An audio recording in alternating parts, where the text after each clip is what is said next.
पता नहीं तुम्हें स्मरण में है या नहीं, पर कल तुमने मुझे भरपेट भोजन कराया था। और जैसे तुमने मुझे कल कराया था वैसे ही तुम मुझे आज भी कराना और आगे आने वाली सभी दिन कराना। जो भी कोई ये कहता है ना कि वो अन्नदान इसलिए नहीं करा सकता क्योंकि उसमें बहुत मेहनत लगता है, बहुत कठिन है सब बनाना, फिर खोजना कि कौन खाएगा और फिर खिलाना। तो बात ऐसी है ना कि जो भी तुम्हारे आगे पैसे मांगने आता है कि मुझे ये दे दो, वो दे दो, ये खिला दो, वो करा दो, पैसे मत दो, कुछ खिला दो। और अगर कोई ये बहाना बनाता है कि ये सब मुश्किल है, तो मैं ये भी कहूँगा कि बाहर ना 5-10 रुपए में भी कुछ ना कुछ तो खाने के लिए मिल ही जाता है।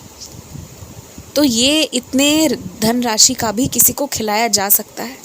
जिसे कुछ नहीं मिल रहा है ना, उसे कुछ भी मिल जाए, बस उसकी भूख थोड़ी सी कम हो जाए तो ये काफ़ी है।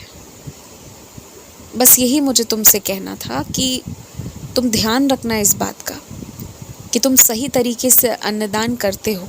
बना कर खिलाना ही अन्नदान नहीं है। किसी को भूख लगी है, तुम वहीं उसे कुछ खरीद कर खिलवा दिए अपने आँखों के सामने, ये अन्नदान है, ये भी अन्नदान है।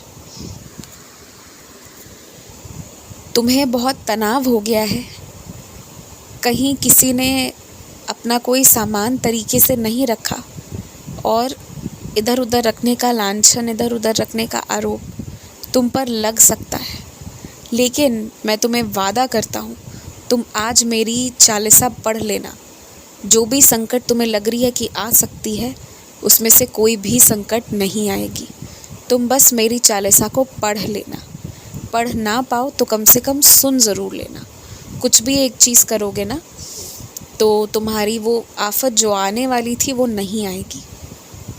और एक बात कहूँ तुमसे, अगर तुम्हें पता है कि तुम्हें सुबह जल्दी उठना है, किसी को तुम्हारे घर आना है, किसी को लंबे सफ़र पर जाना है, तो रात को जल्दी सोया करो।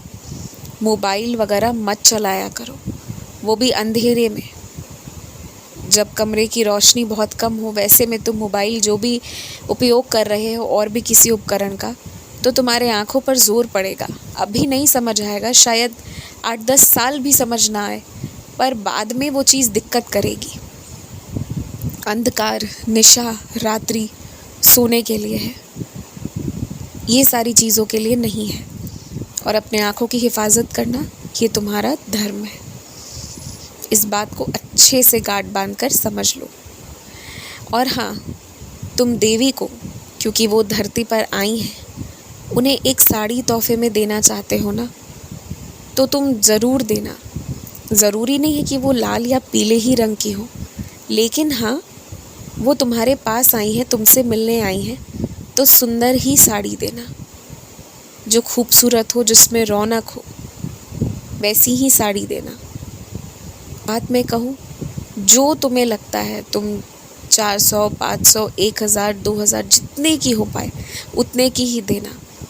ये नहीं होना चाहिए कि तुम साड़ी लेने के बदले किसी का खाना या किसी की तनख्वाह रोक रहे हो या किसी की पढ़ाई रोक रहे हो। ऐसा मत करना। ऐसी साड़ी माँ को स्वीकार नहीं होगी जो किसी की बहुत ज़रूरी काम को रोक कर दिया जाए। इसलिए तुम कम की ही लेना, वो भी चलेगी। ज़रूरी नहीं है बहुत महंगी हो, पर किसी के कोई काम को रोका हुआ में से उस हिस्से की वो ना हो, बस इस चीज़ का ध्यान रखना।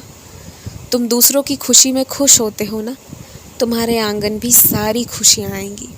किसी को नई गाड़ी लेते देख खुशी मिलती है, कभी कोई नया घर लेता है, उस चीज़ की खुशी मिलती है, कभी किसी की नौकरी में तरक्की देख तुम खुश हो जाते हो और जी भर के दुआएं देते हो और प्रेम से मिठाई खाते हो। और पता है, इसके वजह से अभी कुछ लोग अपने घर में होने वाली शादियों का सबसे पहला तुम्हें ही वो कार्ड देने वाले हैं और तुम्हें ही वो सबसे पहले बुलाने वाले हैं, क्योंकि तुम बहुत लोगों के लिए सौभाग्य का प्रतीक हो, क्योंकि तुम्हारी आत्मा बहुत अच्छी है। हमेशा ऐसे ही रहना। खुश रहो।